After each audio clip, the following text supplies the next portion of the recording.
right, 10 a.m. We're good to go. Hi, good morning, Dragon Con. Sunday morning, 10 a.m. Ooh, you can tell it was a long Saturday night. I feel the same. All right. Well, we know you guys really want to be here then for this panel, Twitch 102. So I do have some housekeeping to take care of real quick. I do want to talk about the official Dragon Con charity this year. This year's official charity is the American Heart Association. Dragon Con will match up to $100,000 raised during the con, and you can donate either, I don't think there is a box anymore, but I think I saw some folks taking donations around in the lobby and so forth, or even better, since it's the year 2019, you can text AHA, that's American Heart Association, AHA 2019, to the number 44321. Every donation will help our community make a difference. I'm going to remind you about this at the end as well, but please rate and comment. Like, comment, and subscribe in the app, the official Dragon Con app. All of that feedback goes a long way in shaping what panels do and don't happen in future years. Kind of piggybacking on that a little bit, last year here at Dragon Con, I was moderating a panel called Twitch 101 over on the video gaming track, and we did get a lot of feedback. I mean, it was a good panel that gave like an introduction. We actually had an official representative from Twitch on that panel, and it was a really good introduction to Twitch, but definitely there was that desire from folks here at Dragon Con to go a little bit deeper. Like, you know, I'm already on Twitch, I'm using Twitch, maybe I've done a stream or two. I want to talk about how do we become an affiliate, or how do we, you know, push ourselves further, how do we network? So thus, today, Twitch 102 and this panel. So to address one of the pink elephants in the room, I heard that a Twitch 101 was scheduled this year, and it kind of, I was not moderating that this year. So I'm sure some weird things always do happen, but I'm sure the gaming track will address that for future years. But we're going to get underway here at the Twitch 102 panel. So let me kick it off. I want to introduce all of our panelists here. I'll quickly tell you about myself. My name is Rob Roberts, at Mr. Rob Roberts on Twitter. I'm a Twitch user myself. I actually kind of started dipping my toe in the Justin TV days, but admittedly we didn't do a lot with it. Now we made a big change. I have a long-running podcast called Orange Lounge Radio that's been running for 17 years about video games, if you can believe it, since 2002. And we actually made a big change where we moved from Shoutcast, which is more of an MP3 format, to Twitch to do the live delivery of our shows. And we actually just did that this past December, and I'm having a great time with it. I mean, I was already using and consuming Twitch and have a personal channel, but this has been a great next step for our live podcast.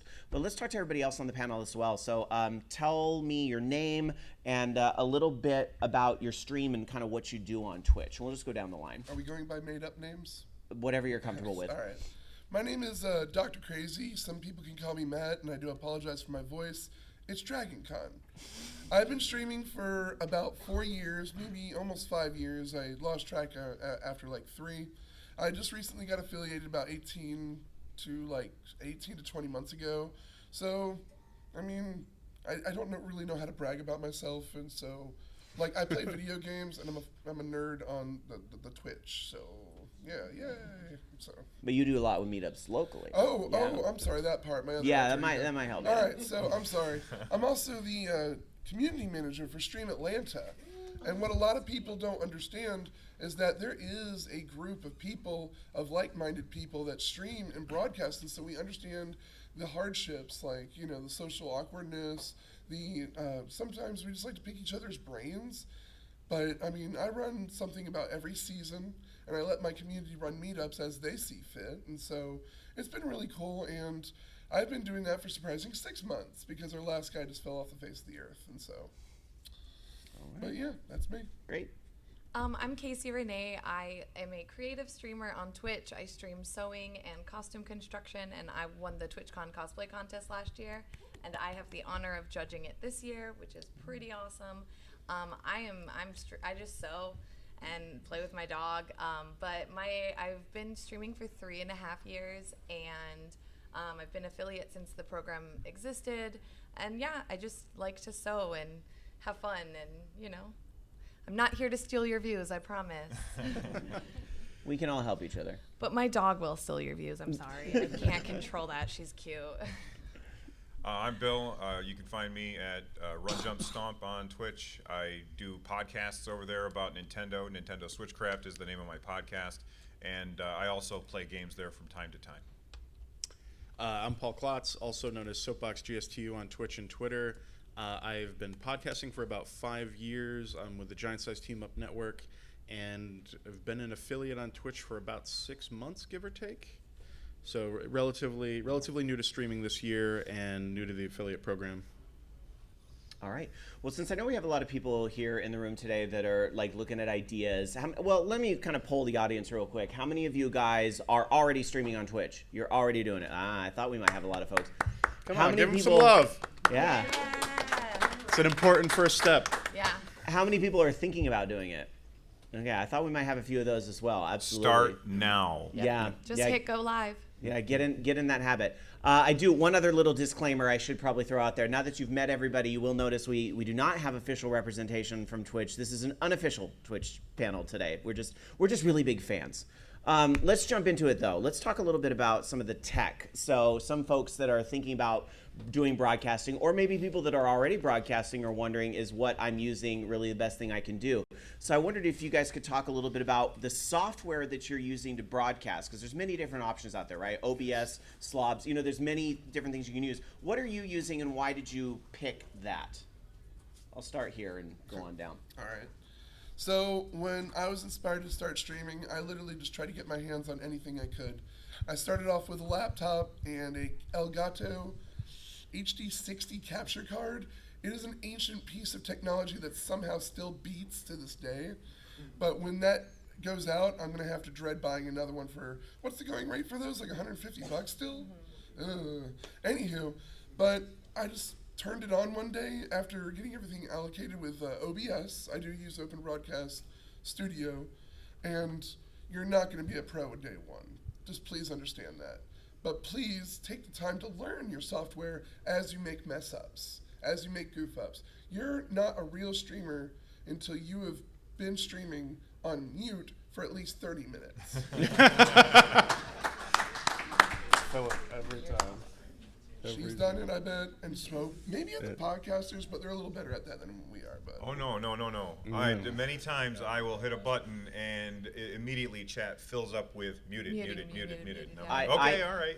Or BRB stream is still up. Like your little like screen is up, and I'm like, crap. I'm sorry. Yeah, I once hit the button on my Stream Deck to do B-roll, and this is during a live show. I accidentally hit, instead of the B-roll button, and I say it was my fat finger, I hit the end broadcast button.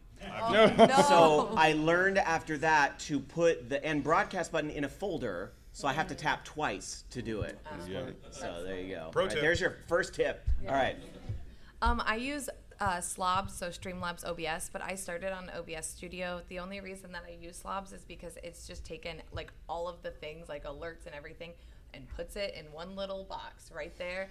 And I'm pretty like lazy. Like my stream isn't super high tech, but I mean I do have a good amount of tech, and so I like that it's all in one place and I don't have to mess with too much stuff. So yeah, and I use like chatbot and that kind of stuff as well to go with Streamlabs OBS. I use OBS. Well, actually, I've used all of them because I keep bouncing back and forth. I'll install Slobs and I'll start using it, and I'll be like, okay, this is great, and then I'll be like, oh, well, let me try this. But right now, I've been using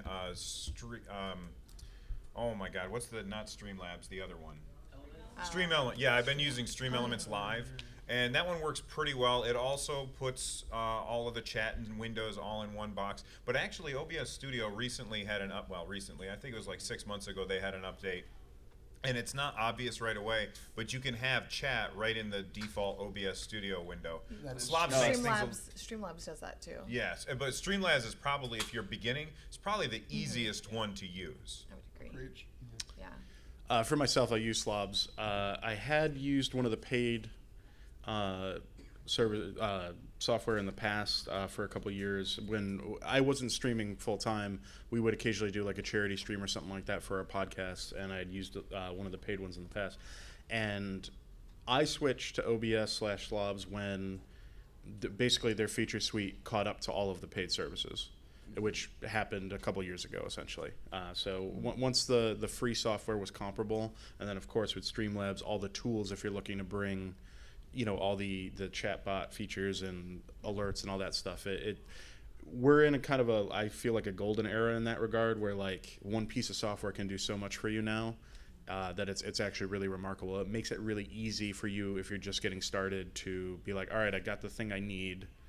I may not know how every aspect of it works, but I have it. And so, yeah. And don't be like me, where you keep bouncing between them, because it's just a waste of your time. Yeah. Just pick one.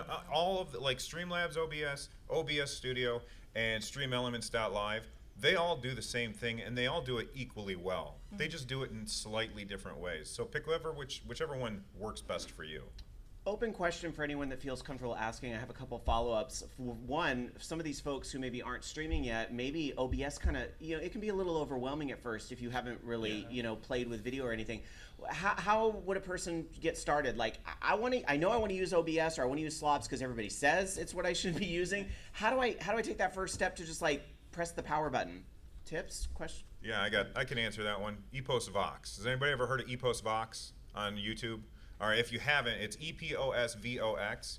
He has an OBS Studio like masterclass. It's like 60 videos, and it takes you through every single part of information that you would want to know. What bitrate should you set? Why you should set? What is the audio-visual psycho tuning? All of that stuff that's in the software that is very opaque, and you look at it and you're like, I don't know what I'm supposed to hit. He takes you through all that stuff, and it's a pretty good channel too. And Streamlabs also has a tutorial, like right when you go to download it, it'll have like a really detailed picture tutorial of like what to click, how to do this, how to do that. So that's pretty helpful too. Yeah, I bet the YouTube tutorial concept in general is a really good. I think Yeah, I go bet to there's YouTube lots of and- great. Yeah, Yeah. people out there Practice for doing that. Google Foo. Yeah, I was gonna say that. Yeah, to that Yeah. effect, Google Foo. In particular, if you're gonna stream gaming or you're using an Elgato to link two machines, the Elgato has some really wonky interactions with various software and firmware and stuff, and it is very easy to get caught in this situation where you cannot get the video to come through, and you'll have to do research. And it's usually once you bump into it, you're like, okay, I see the fix, and that might reoccur later, and you'll know the fix, but it can be a lot. And this device is probably easily the most common device. And it's used by a lot of people, so there's post history for years, but you have to also try to be careful that you're getting relevant current information, because it might be from a software release of several years ago or something like that. So yeah, get ready to Google, YouTube, all of that. Let me ask one other follow-up about trying to get your foot in the door to actually stream, and a possible streaming program you could be using, and that would be the native streaming functionality within the PlayStation 4 and the Xbox One. Generally, how do you guys feel about that? And this is an open question for anybody. Excuse me. How do you feel about using that to kind of like get started, get your foot in the door? Or do you think there might be long-term viability in using your PS4 as your main streaming device? Well, I guess I would say, look, for me, if I see a stream that's a PS4 stream where you can see like the chat on the side, I tend not to bother clicking on it, just because I know that it's not going to be as good. They're probably not going to have a very good microphone. I probably won't be able to hear what they say. I can't see their face. But all of that being said, the best camera that you have is the camera that you have in your pocket. The best way to stream is the way that you already have to stream. And if you're, thank you. And if you're waiting to have the perfect setup to start your stream, then you're making a huge mistake. Start streaming. Like you honestly, you should get up, you should leave, and go start a stream. Well, right at now. the end. At the end. All right, okay, Afterwards. you could stay.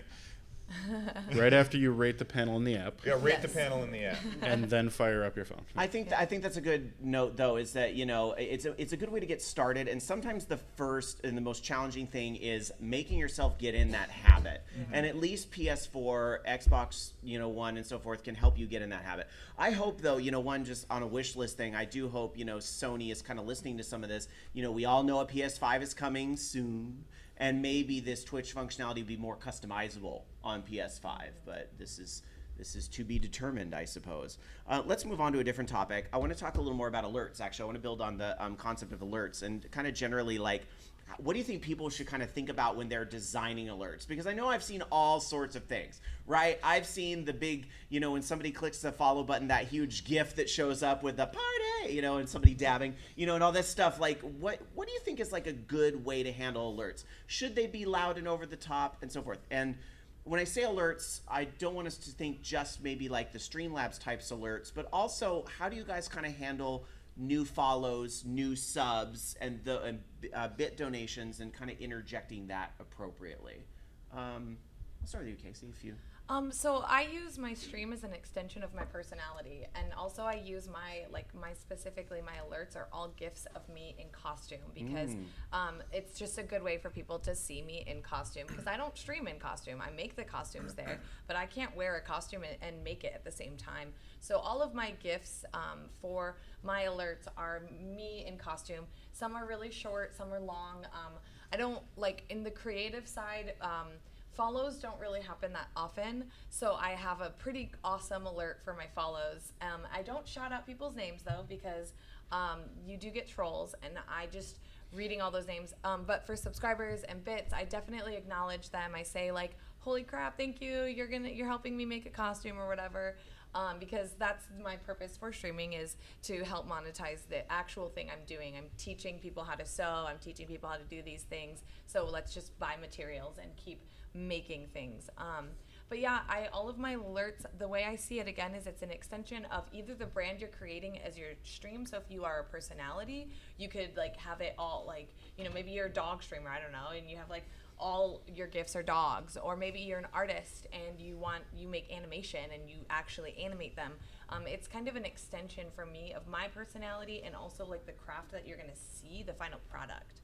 So that's kind of how I go about it. And I thought I was a podcast streamer, but it turns out I'm a cat streamer, because the cat will always ruin the show. But actually, but you know what's funny?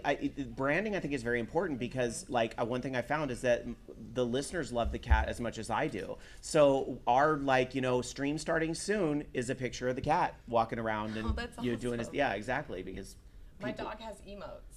And so when they see her, there's just all of these like Eva emotes coming up, and I'm like, that's my dog. Yep, she's cute. I know she's more. And then we switch to her camera sometimes, because she's just that they like it. Smart. It's part of the brand now, What, anybody else on alerts, Bill? Sure. Mine are pretty subdued. I'm a very low-key guy. I don't get super excited about things. I am very mellow. So my alerts tend to be very non-intrusive. Something that I recently added is, down in because I do a Nintendo podcast, down in the right-hand corner, if somebody subscribes, Mario will show up, and there's a 1 in 10 chance that it will be Super Mario will show up. But Mario will show up, and he'll start running to the right hand of the screen, and it takes 5 minutes for him to get there. And at the other side of the screen, there's fire. So he's running towards the fire, and I just say, hey guys, there's only one way you can save Mario. You guys know what to do, you just have to subscribe. And so then somebody else will subscribe to save Mario and start the timer over again. Wow. It's so sadistic and wonderful. Amazing. Very smart. I would check in with everybody else on alerts. So I would say to what you were saying, it's about your personality and your brand and the kind of content you want to make. I highly recommend you do research. Go on Twitch, look at the kind of content that other people are making for like similar or even in the ballpark of what you think you want to do. Watch some of the top streamers, and if you look at the people who are the most successful right now, you're going to get some indicators as to what is effective for them.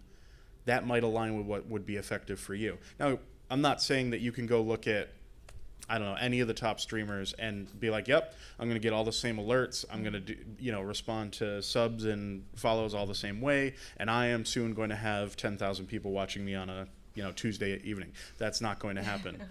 But you can kind of get a template as to, okay, this is how this person approaches what I want to do. Let me take a little bit of that. Let me do something myself and kind of change it up. Obviously, you'll make your own alerts. You'll navigate those waters yourself. But seeing what is working for somebody else and what works for you as a viewer as well. Like you have to kind of look at it like as a presenter and also as a viewer. Are you enjoying the stream you're watching? if you're really having a good time and you really like the way they interact with chat, just kind of like take a little note and be like, all right, I got to remember to do essentially what they're doing. So usually it's like calling out subs and stuff like that, interacting with good comments in your chat. Some people have wildly different personalities. Some people will engage trolls in their chat, and some will just completely ignore them. It's whatever your brand is. So I would say just do your homework. And as far as, he said making your own alerts, you can also just buy alerts from like websites like Nerd or Die. And these are ones that are professionally animated by people who are incredibly talented. And oh my God, are they cheap? Like really cheap. So I don't make my own. I find ones that I like and I throw $10 at Nerd or Die and use those. Also, don't be afraid to change them over time. Like, your stream is going to naturally develop inside jokes, and it's fun to use your alerts as a way to engage the inside joke. We have a joke in my stream about ankles and showing ankles. And so I did an Anne Boleyn costume, and I have one of the sub alerts is like my ankle, and it's hilarious, and they laugh, and every time it happens we're like, this is awesome, but don't be afraid to evolve with your stream. Okay. Anything you want to add? Honestly, they hit every note I was going to say, so It's okay. I can start with you on the next one.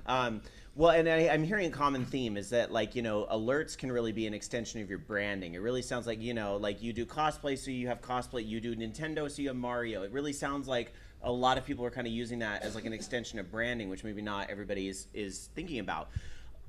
This kind of builds on that, because I think this is really about branding too, but going from the alerts to the layout, the overlay, those things that you use on your stream.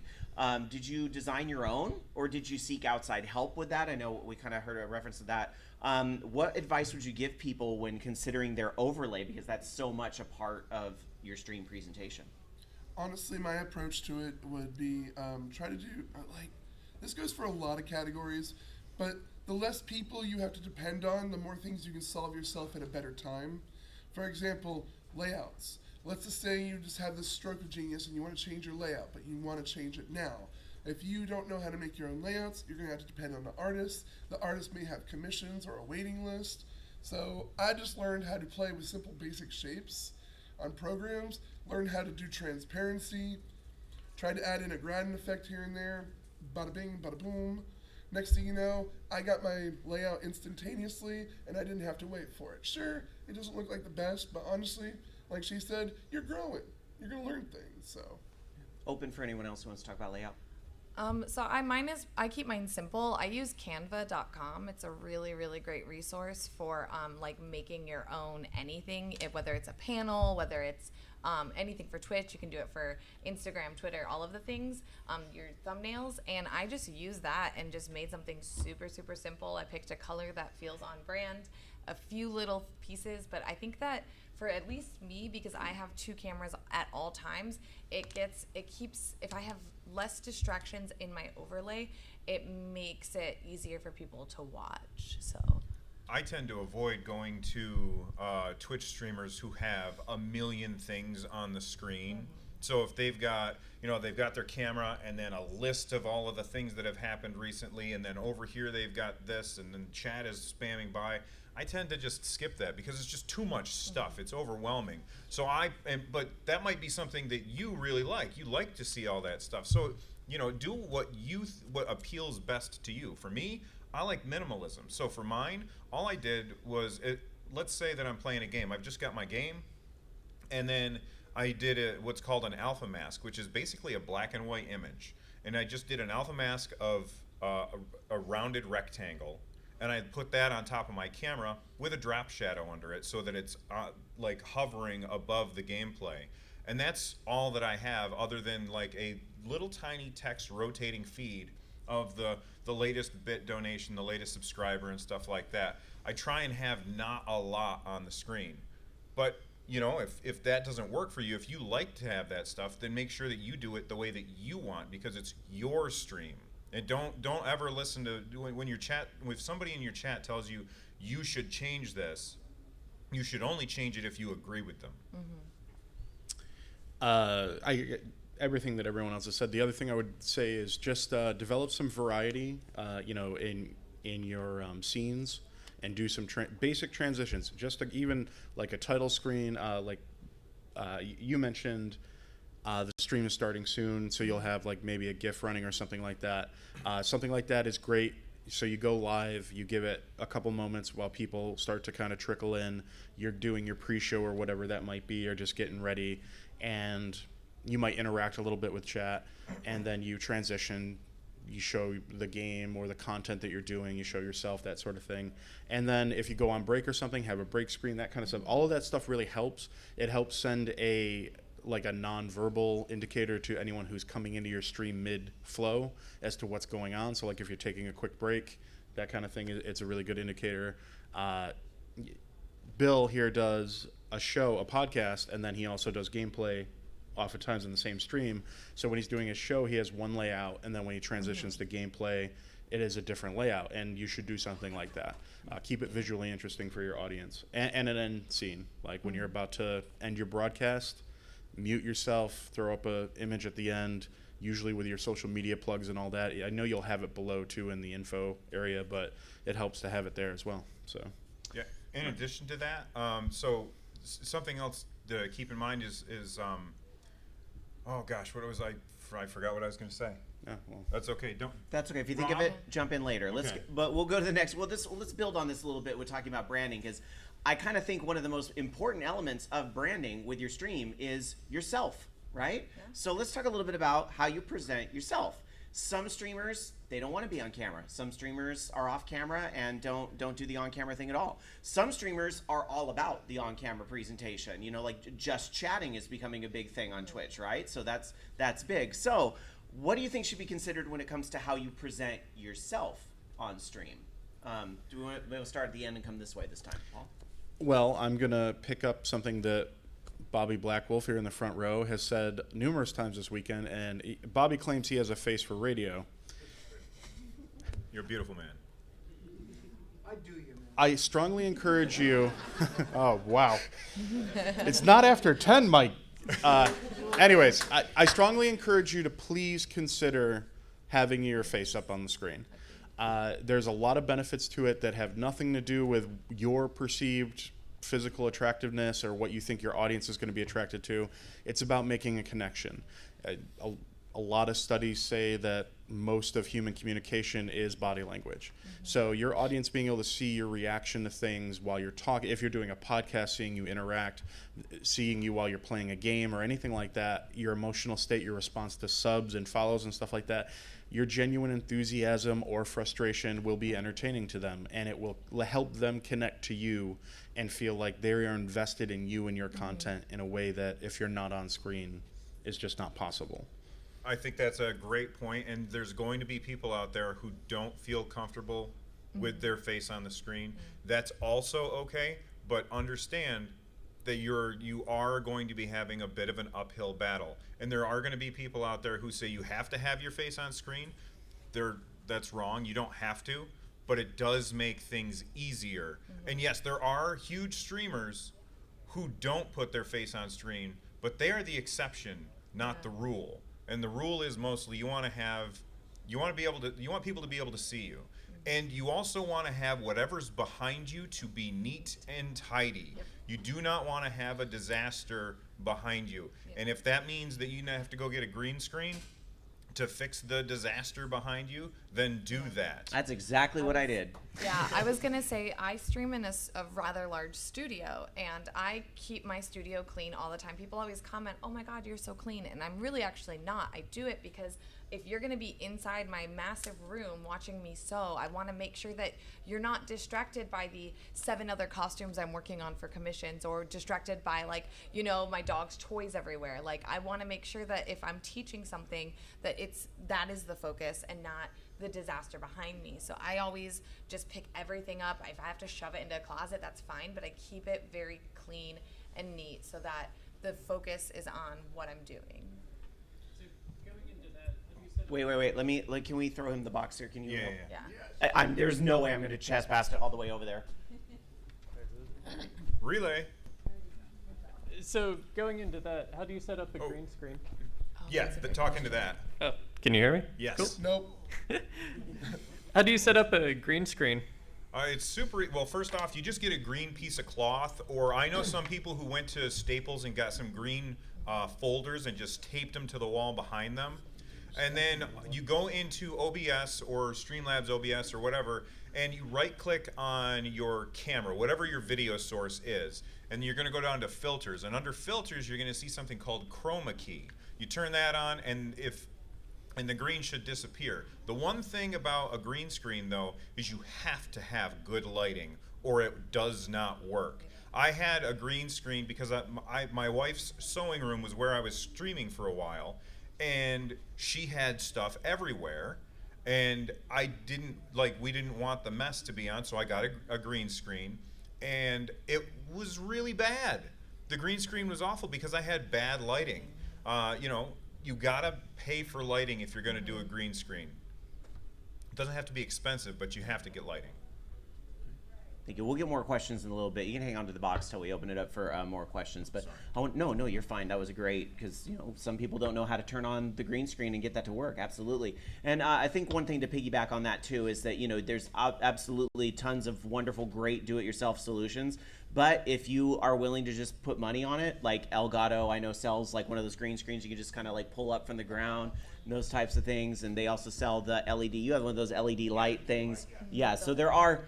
If you want to, you need the easy button. You're willing to pay for that. There are some solutions out there that are really, really workable too. But going back to the topic of how to present yourself. Oh yeah, myself. I stream in like pajamas and leggings because I'm sewing. Like there's no point. Every now and then I'll dress up, but for the most part, all I do is I'm like, all right, guys, I'm gonna sew some stuff today. This is about what I'm making, not about necessarily how good I look today. So for me, I have a face cam and I have a sewing machine cam, and I just kind of go into it. If I want to put makeup on, I do. If I don't, I don't. Like, it's how I feel in that moment. Sometimes I just want to get stream going, and I'm just like, all right, let's go. I put glasses on so that I deflect how tired I look, and like, it's golden. But that's it. That's for me, presentation and making sure my studio is clean. I think it's really important to not have distractions. Great. And presentation of self? Presentation of self, honestly, there's the green screen, and then there's the not green screen. A lot of the people who can't afford the green screen, they're not intuitive to get a green screen, poor lighting. Honestly, your background is a definition of who you are. If you have anime statues, let's say you have that awesome weeaboo statue, you get to be able to tell your story with your background. I love video games, so literally I've bookshelved all my video games. I also get some collector's editions of video games. I have a nice little Goku statue from the Dragon Ball FighterZ game behind me. So when it comes to presenting yourself, who are you? Are you trying to be, kawaii super fanboy, or are you trying to be like an awesome sports star who plays NCAA games all day? Yeah. All right. To piggyback on that too, you can also use that as an opportunity to tell your audience things about you that you maybe don't cover in your content. Yeah. So you can absolutely express your personality with what's behind you, or in your setup, your studio setup, and just be like, people will glom onto that stuff and they will bring it up in chat sometimes too. So great conversation starters. Yeah. Go ahead. Oh yeah. After winning TwitchCon, I had the dress displayed for like a month and a half because people just came in from the win and they were like, "Oh, what's so good about this? Like, why did it win?" And then like we turned the lights on and like we show it off, and they're like, "Oh, okay." But that's a great way to tell my story. Like now you get to see it. Like I can take pieces off and show you if you want to see it. So another streamer that I watch, Bogotter, he keeps a box of little D&D miniatures at his feet, and every time somebody subscribes or cheers, he reaches down, grabs one, he holds it up to the camera, he says, "This is you," and he puts it on the shelf behind him. So by the end of his stream, he's got a whole bunch of these D&D miniatures behind him, and all of those people who cheered or subscribed, they feel like they are now represented on the stream, and he does that every day. That's clever. that's really cool. Yeah, I've seen people do naming the characters in MMOs, RPGs type of thing. Naming the Pokemon after things. Absolutely. I want to make sure we have time for questions, but I want to do one more kind of like discussion starter question for the panel here. And I think because even though we have other panels here on Digital Media Track about promotion and Twitch promotion and so forth, and I encourage you to check those out as well. But I'm sure there's folks in here that are probably wondering, okay, I'm getting started on Twitch. I've done a stream or two, but I'm having problems getting over that hurdle to get the affiliate status. You know, I'm having some problems getting those 50 followers or those 3 concurrent viewers at a time. Is anybody kind of finding themselves in that boat right now? Okay, so we have a few people that are in that boat right now. So what advice would you give to somebody who's trying to hit those types of metrics? And if you want, you can take it a step further and talk about partner if you have any experience with that too. I'm not a partner quite yet, but honestly, affiliate is one of those good goal steps. When you get affiliate, everyone thinks the paychecks start coming in. Let's be very clear how the affiliate program works. You have to get the biddies to get the paychecks. They don't just give you a paycheck for getting affiliate status. How to get there? Being you. If you are the person saying, hey, follow so I can get affiliateship, you're not going to come off as great to those people. What is it, 3 concurrent? 3 concurrent viewers. 3 concurrent. So you now have you've gotten the viewer to say hello. You now have to work on retaining them. And that's honestly very dependent on you, the personality. If you're the one guy, and I use this guy every time as an example, if you're the one guy on Mario Kart who literally just sits there and plays the game, does not react to anything that happens in the game, you are not going far in life. One awesome piece of advice is to get a rubber ducky, and I thank Aiden for telling me this. Get yourself a rubber ducky, and you're going to name your rubber ducky Chat. And he's going to be right there beside your webcam, and that's your new best buddy. Anything that happens in your video game, Chat needs to know about, because the duck's not looking at the game. If you just narrate, talk to yourself, get into those habits, you will retain viewers. Because they're gonna like you. I feel like I'm rambling, but no, you're fine. I do want to piggyback on something that you're saying though, because I think it's very important. The motivation for why you want to get affiliate is that if you want to get affiliate because you want to make money, that's going to, you're creating an uphill battle for yourself because that is going to come through. But if you're doing Twitch streaming because it's fun and you want to, you want to network, you want to get to know more people, I think that will also come through, and I think it's going to make your job easier. Yes. That's my own personal thought on that, but I want to get your guys' thought too. So for me personally, I have 2 things. First is community. I think that going to other streamers, so say you know other people in that same community. Obviously for me it's like cosplay, sewing, that kind of stuff. Going to other streamers that stream content like me and being active there. A few of my best friends, I'm in their chats all the time, and when they end their streams, they don't even have to raid me. Their viewers will come and hang out with me because they're like, that's Casey, I know her. Another thing is, don't be afraid to ask your real life friends to come watch you stream. Yes. To get that 3 concurrent, don't be afraid to say hey mom, hey dad, hey brother, can you just come hang out and talk to me for an hour, or something. My family all lives in different states, so for me, it's a really great way to get my younger brother and my dad to be able to hang out with me for an hour or 2 on the weekends or something. And so don't be afraid to contact the people you know in real life. They will come and join you and they will support you, and that also helps the ducky. The ducky will help too, or your brother or dad or sister will be the ducky, and you're like, oh, remember that one time, and then you already have a dialogue, you already have a relationship, and then people are innately excited to learn more about you because you're already showing what you are like in relationships. Enthusiasm goes a long way, doesn't it? It does. Just a bit piggyback on what she was just saying, go to other streamers and watch them and participate, but don't mention that you stream. Yeah, no, don't do that. Because that is people will just block you, and they will never come watch your stream. Right. If you go into somebody else's stream and say, "Hey, I'm going to stream Mario Kart or whatever," that's I will automatically just ignore you and never listen to anything you say and never watch your stream, because that's just annoying. That's like saying you shouldn't be here. You should be over at my place instead.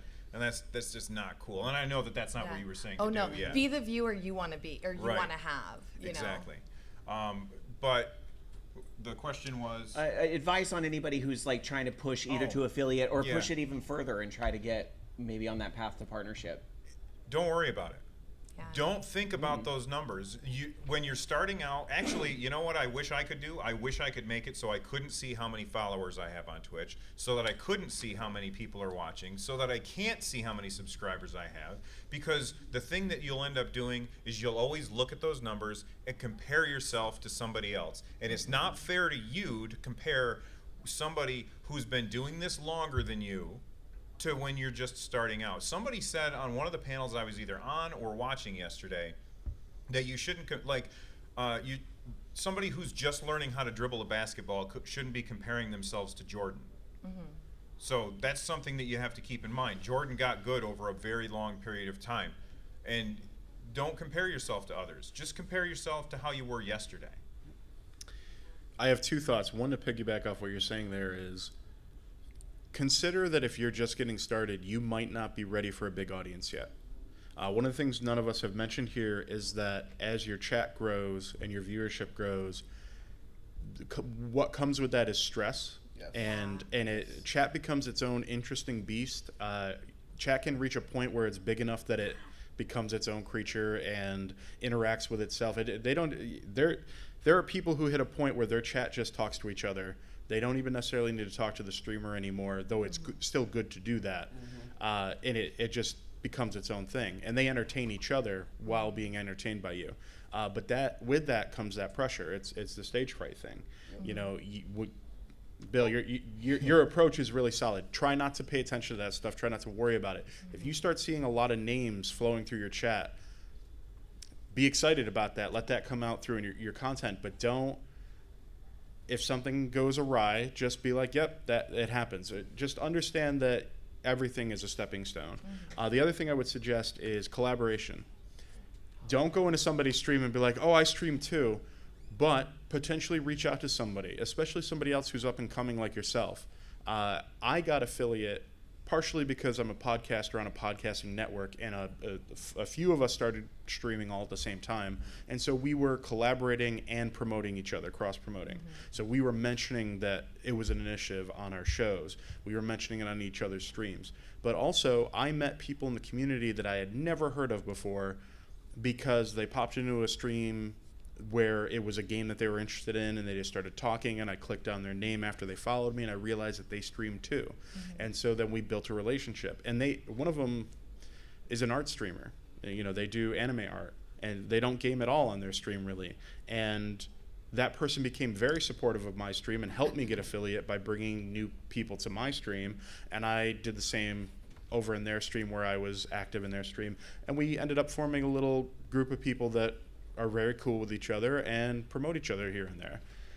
It doesn't even have to be like a major concerted effort. It can be simply, oh, hey, Soapbox GSTU's in my chat today. Oh, you got to go check out his show. You know, and be gracious in both ways. Like if somebody does that for you, please consider doing it for them when they show up later. Bobby Blackwolf has shown up in our chat for GSTU shows before and been like, oh, hey guys. And we've been like, Bobby, and we plug Voice of Geeks and we point to his show and say, hey, you should check that out. And sometimes we even raid his channel just as he's finishing his show. And actually we did that to you, Rob, not too long ago. Yeah, didn't you do it right as we were wrapping up? Yeah, like our credits were rolling. I was like, oh my gosh, Yeah, we rated in just as you were wrapping up because you would run a little long or something like that. So the rating is such a good way to like show the love and pass the love. If you are streaming, you're not using the rating feature, please consider using that, because it's a great way to just show the love and pass on. Even passing a small audience, like if somebody rates me with 2 people, I'm still like, heck yeah, 2 people that probably haven't ever seen my channel before. So there's no turnout that's too small. I want to make sure we do have time for audience questions. I did let's just get to the audience questions. So where'd that box go? The catcher. Okay, so if you have a question, raise your hand. Please use chest passing. Yeah, we don't want to knock out ceiling tiles. Yeah. Right. Hey, so I've actually been an affiliate for a little bit, and something I'm continuously struggling with is screen real estate for, like, if you have a program for a chatbot like the Streamlabs chatbot, or figuring out like, okay, how many different internet windows do I need to have like my Twitch dashboard or anything else like that for like YouTube for music or for song request things. Are you dealing with one screen or 2? I actually have 3. 3? Wow. Oh wow. I had 4 and I went back down to 3 just so I could have more desk space. But if you're having trouble with 3, then I think I'm guessing is that you like to have each, and this is true for me, you like to have everything on the screen at the same time. So you're just going to have to get used to the idea that when you've got Pretzel Player playing your music in the background, you don't have to see it. That's what I would say. If you've got 3 screens, I would say that's probably plenty. That's I have ideal. 2, yeah. I struggle with 2, but I just literally put them on top of each other. But the most important things you want, OBS in case something blows up, chat, and then you would definitely want to have Streamlabs or whatever alert system you have. That way you can immediately recognize, oh, that happened. Sometimes people will put messages in there. But I don't know what else you're juggling in there, but definitely I envy you because you have 3 screens. Yeah. And stuff. I just got a second monitor this year, so I'm like. I'm still streaming on one at the moment. And it's Tablets. it's Oh, yeah, yeah. tablets Yeah, for you're- Well, chat. to that effect, I've used my cell phone to monitor chat during a stream.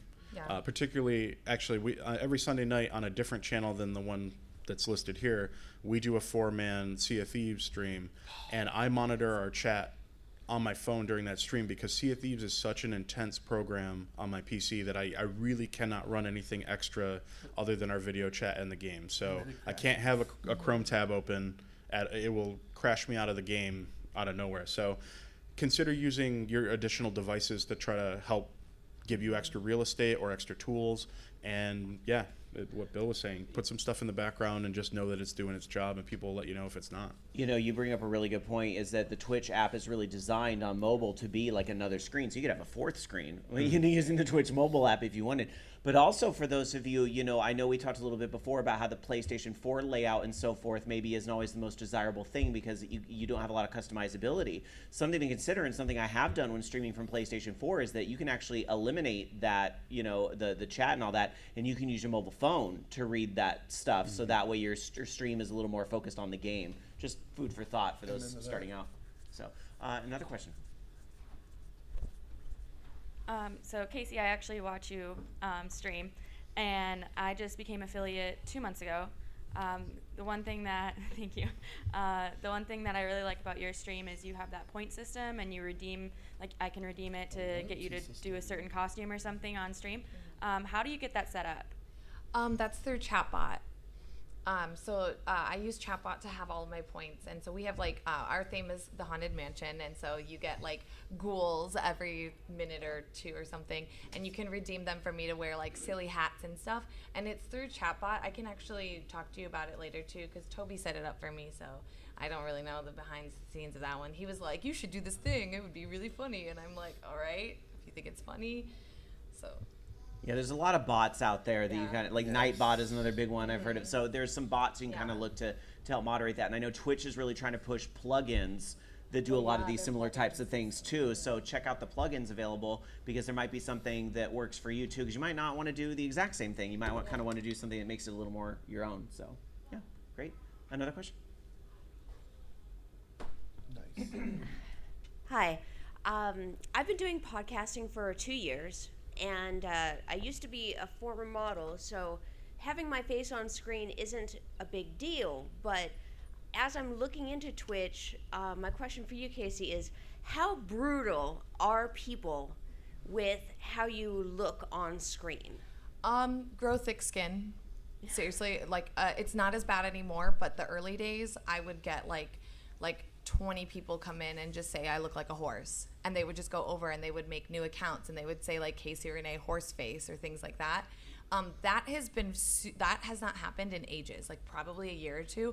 Every now and then I do get people coming in asking if I'm a man.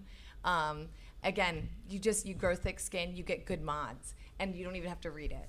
My mods like instantly now will like be like, boom, they're gone, no more, and I won't even see it. And I was on front page for 2 weeks, and I mean, it was insane. And you just get good mods, and you get mods that like know you.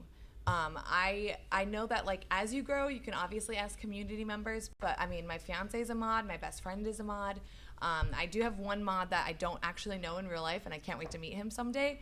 But like for the most part, as long as they know you and they know like things that will affect you, because we also get trolls that say something like, oh, show me feet, and I bring out my ruffle foot or my like Teflon foot for my sewing machine, and I make a joke out of it because it's I'm sorry. I thought actually feet. Yeah, no, they want to see my feet, but I show them like little like tools, and it makes it just kind of is like, hey, I've gotten this before. Like you're in, but for the most part, I just don't care anymore, and I put glasses on if I feel insecure, and if I like, or I put makeup on if I'm like, I'm having a great day, so I wouldn't worry about it. I would grow thick skin. It's just like having Instagram or Twitter, if you post your face there a lot,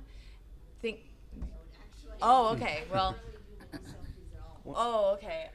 Well, you know what? One thing I just have to say to those people is, I'd use an after 10 o'clock word here, but I'll try to keep it a little more tame. Screw them, honestly. Like, you know what? Yeah. And I know it's easier said than done, and I know it is. And here's the thing that like really bugs me about those people is that we need more women to be streaming and showing their faces. We need more people of color to be streaming and showing faces. We need more LGBTQIA+ to be streaming and showing their faces.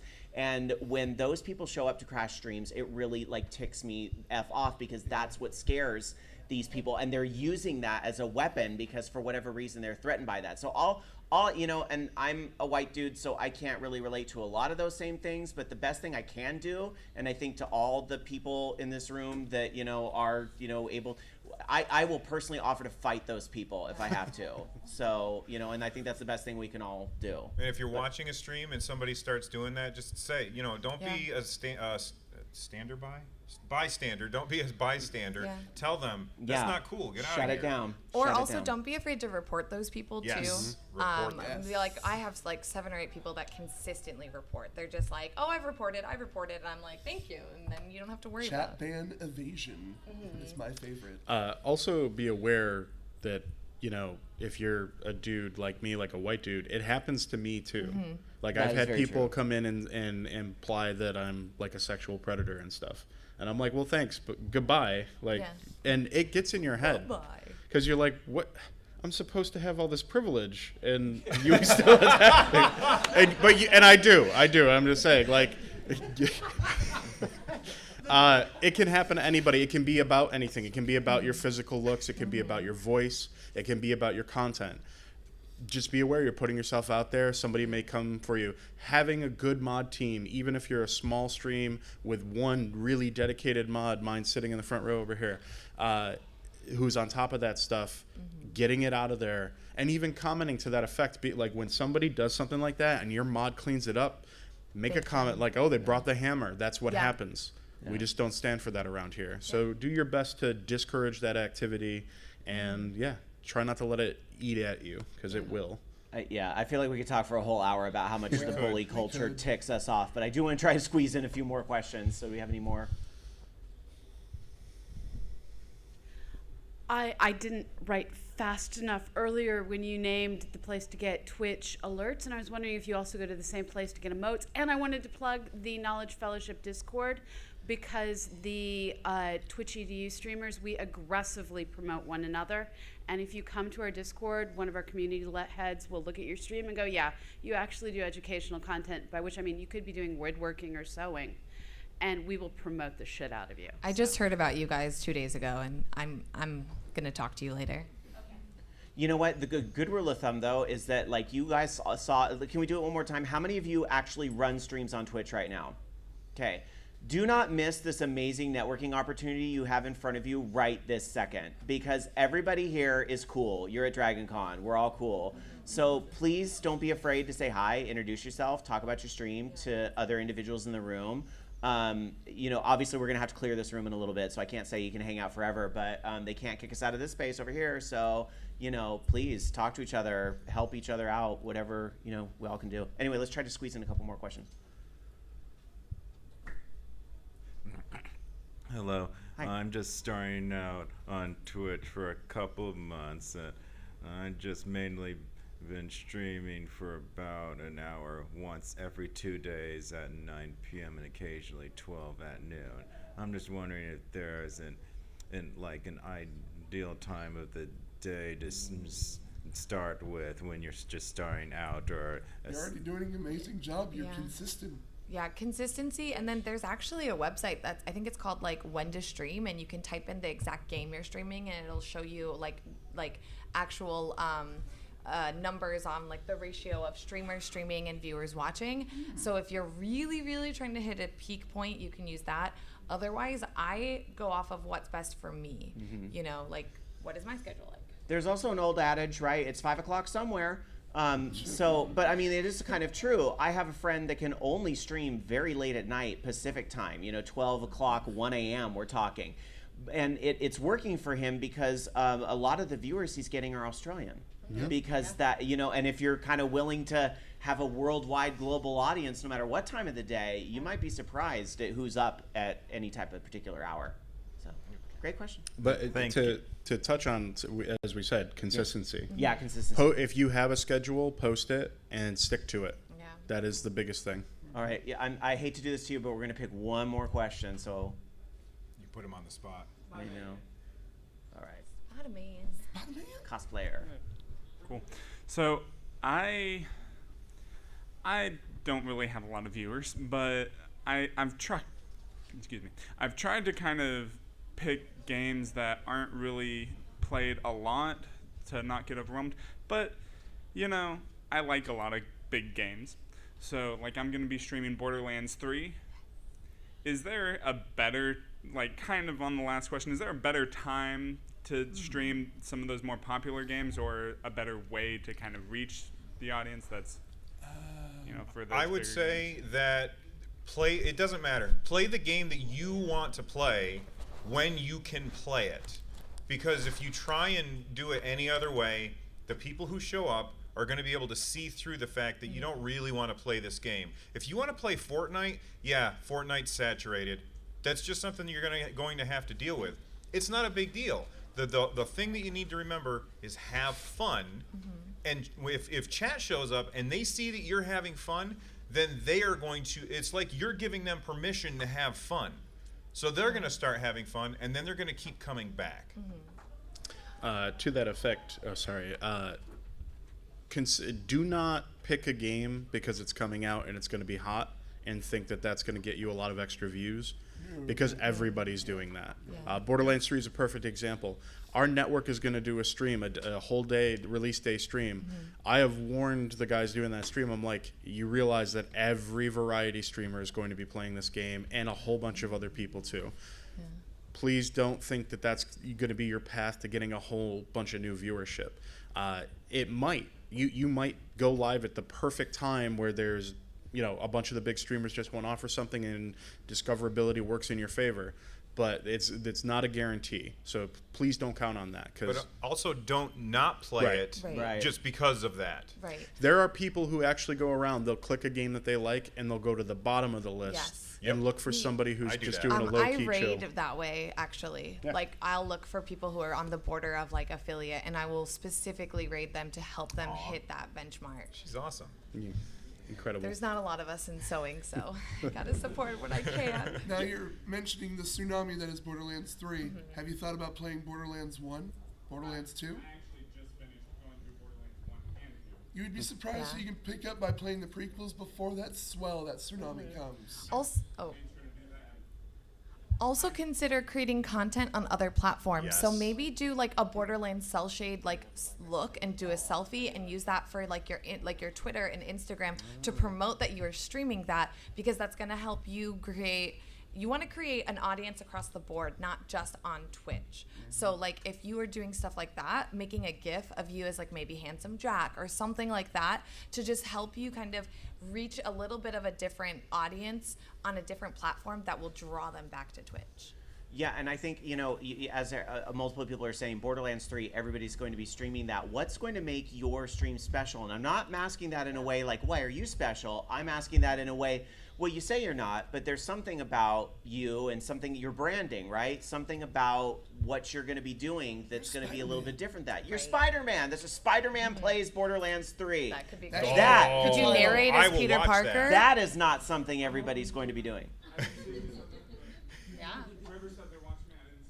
That was me. Yeah, I'm holding you to that. All right. The 13. Run, jump, stomp. That's me. Yep. All right. Great. So anyway, before we wrap up, I do want to make sure we go down the line and get everybody to plug their channel and anything else one last time, social media and all that good stuff. Let's start on and I also want to thank all the panelists. This is a great discussion. I wish this panel could be like 4 hours. It probably could. I guess they have a whole convention about Twitch though somewhere. Yeah, somewhere. And do check when you're rating this panel in the app, as I know you're all going to do later. Do check, because we do have other, Digital Media Track has a lot of great, further discussions on Twitch and other, we've had great panels on like LGBT, representation, so women in media and so forth. So there's like, unfortunately, you've missed a few, but start planning for Dragon Con 2020. Anyway, let's go down the line and get everybody to. Again, you can find me at SoapboxGSTU on Twitch and Twitter. I don't tweet very often, so don't expect that. I'm making an effort after Dragon Con to be better about it. I want to make some changes. I've also been kind of inconsistent with my streaming leading up to Dragon Con, but I am hoping to hit it with renewed effort afterwards. So if you follow me, I hopefully will be streaming more often. To that note, I also stream every Sunday over at GSTU Media with a show called The Four Bromigos of the Streampocalypse. It is a kind of raucous and rowdy take with Sea of Thieves. We have a good time. Sometimes we get a little podcast-like. Sometimes we just roam the seas and cause mischief. Also, to what you were saying, Rob, 5:30 in this room later today, I am moderating a panel about using Twitch as a podcaster to grow your audience, to reach new people, to hit discoverability with an audience that you may not have hit through normal podcast distribution. I did just get the Time's Up sign, and I know people want to get to networking so quickly. If we can come down the line and do those last few plugs. I'm Run Jump Stomp on Twitch, and this whole thing was on Twitch at DC Digital Media. And so if you missed any of the other panels that were in this room, you can watch them at DC Digital Media on Twitch. Great tip. I'm Casey Renee Cosplay. You can find me everywhere at Casey Renee Cosplay, CaseyReneeCosplay.com, and I'm starting a sew-alongs next month, so look at my blog on CaseyReneeCosplay.com. I'm Dr. Crazy. I'm a community manager of Stream Atlanta. I play video games on Twitch. Let's talk outside. I'll be out there too. Yeah. At Mr. Rob Roberts on Twitter, because I love Twitter, and then Rob Roberts on Twitch, but also Sunday nights at VOG Network. That's VOG Network. Thank you guys so much for coming out today, and thank you so much to the panelists. And please don't forget the charity by texting AHA. That's American Heart Association 2019 to 44321. And of course, please rate and all that good stuff in the app. Thank you guys so much for coming out.